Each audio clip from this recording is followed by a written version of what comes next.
How to empty photo app trash on iPhone.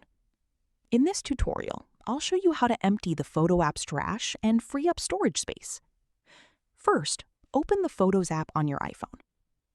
Next, scroll down and find the Recently Deleted album under Utilities. Tap Recently Deleted. You may need to use Face ID, Touch ID, or your iPhone passcode to unlock this album. If you only want to delete specific items, select the photos or videos you want to remove. Then tap Delete.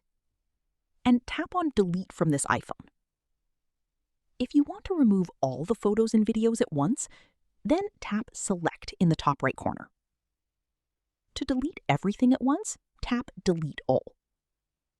Then tap Delete from this iPhone or Delete All to confirm, depending on your iOS version.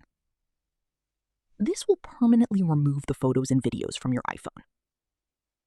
Keep in mind that items in Recently Deleted are automatically removed after a limited period, but emptying this folder manually deletes them permanently, and they can't be recovered from the Photos app afterwards. And that's it.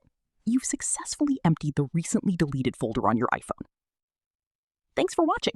If this tutorial helped, don't forget to like the video, subscribe, and check out more helpful iPhone tips and tutorials.